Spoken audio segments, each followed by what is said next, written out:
you so much to those of you who have subscribed, and also those of you who continue to watch my videos. I really appreciate it.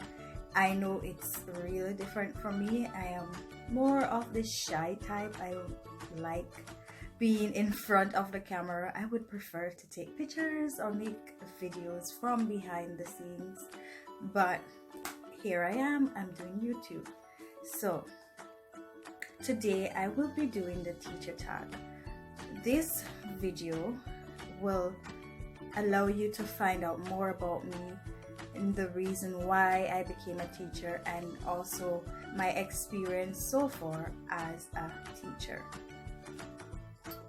I found this tag on YouTube. It seems to be a trending one, so here goes with the questions. How long have you been teaching? What grades have you taught? And your background. I have been teaching for 4 years. So this August, I will complete my 4th year as a teacher post bachelor's degree. I taught grade 1 last year, or I taught grade 1 for 3 years. Yes, I taught grade 1 for 3 years, and now I am teaching 2nd grade. It's my 1st year teaching 2nd grade. My background is in primary education or elementary education. I studied that in college. And the next question, what grade do you teach? I teach 2nd grade or year 3 for those of you who are in the Caribbean, or I guess it depends on where you are, but I teach year 3 or 2nd grade or 7 and 8-year-old students. Where do you teach? I teach in the Cayman Islands. I don't know, I feel like I'm answering the questions before I'm actually asking them, but I teach in the Cayman Islands. What's your school's mascot? We don't have a mascot per se. How many students are in your class? I have 21 students in my class.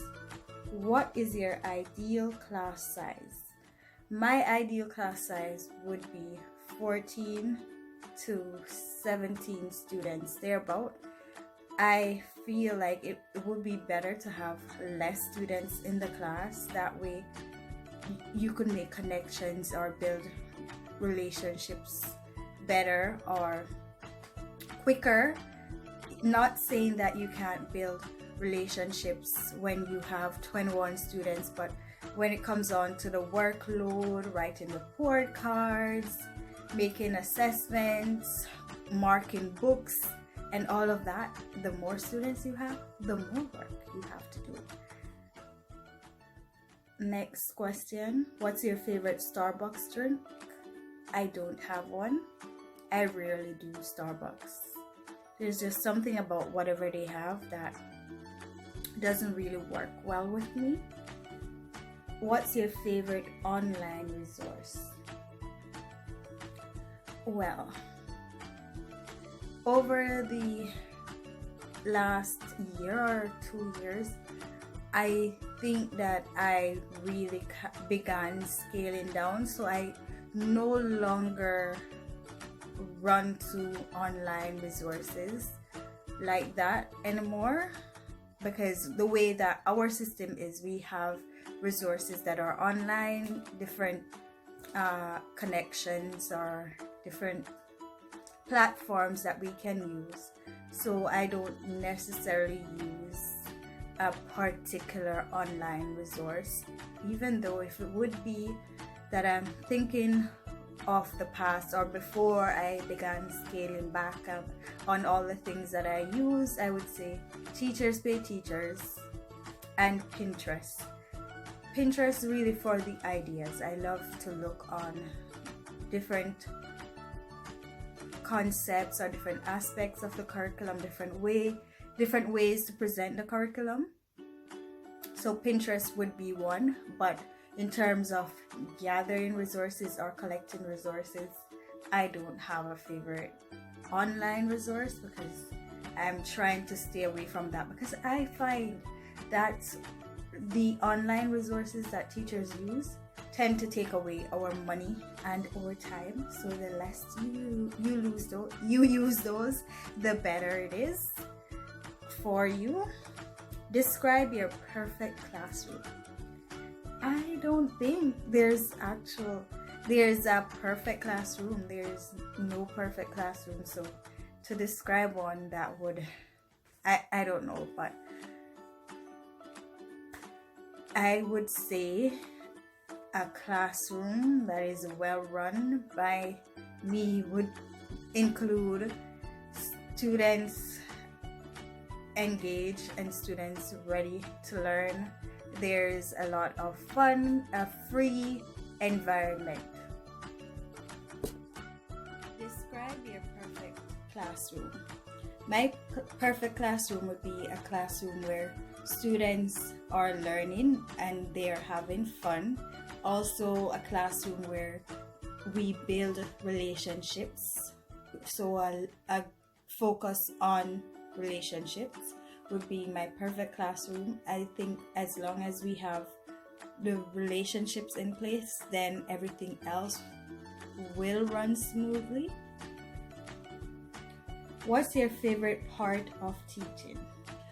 My favorite part of teaching is the engagement or interaction with the students, and also to see the students make the connection. So for example, if I introduce a topic and we sit and try to work on the problems and try to solve it, and just to see the children actually solving the problems and really making connection to the problems or connections to their learning, that is what makes that aspect my favorite part of teaching.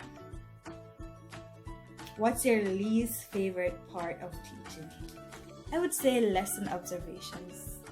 Not the actual observations, but the preparation process. So when we have school inspections, visits, classroom learning walks or walkthroughs, I really don't like those, because the process to prepare for those observations, inspections, those processes are really intense.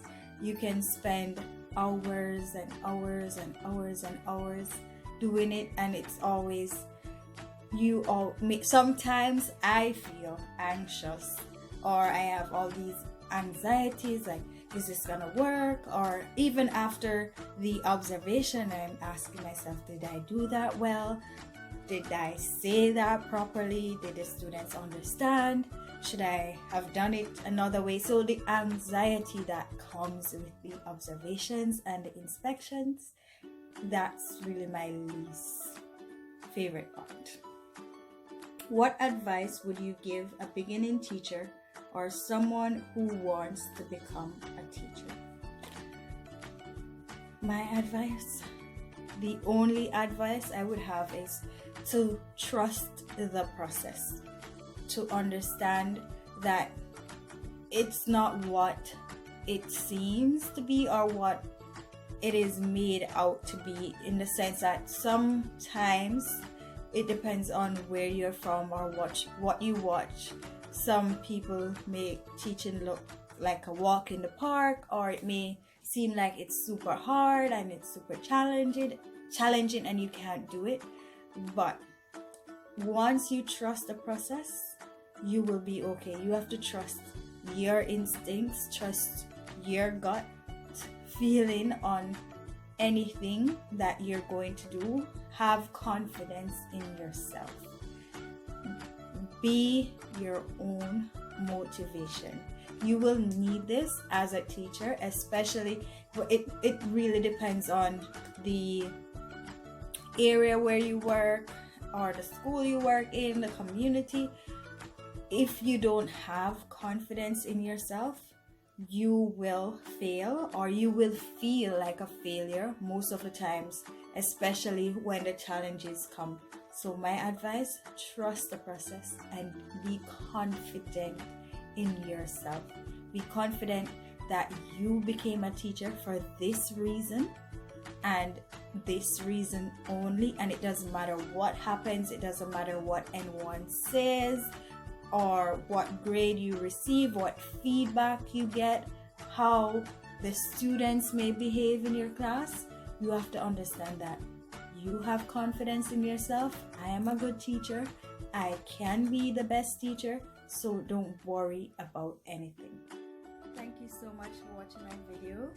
I hope that this video encouraged a teacher out there that you can be the best teacher in the entire world, in your opinion, if you want to say that, because like I said earlier, once you have confidence in yourself, it doesn't matter what anyone says, it doesn't matter what the world may perceive you to be or the type of teacher that the world perceives you to be.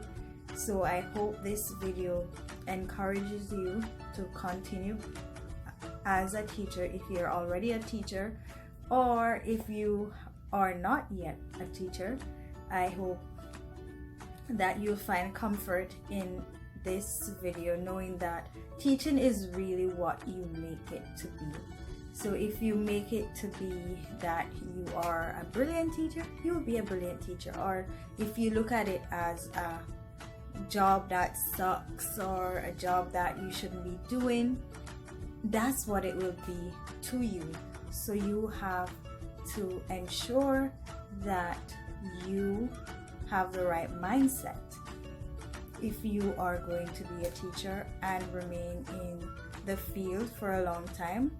Because I became a teacher because I wanted to be a teacher from a very tender age. I wanted to be a teacher from I was in second grade, or grade 2 as we call it, and I am so happy that I got this dream, or I got to achieve this goal. It's really working out for me, and I hope that it will work out for you as well. So thank you for watching my video, and don't forget to subscribe.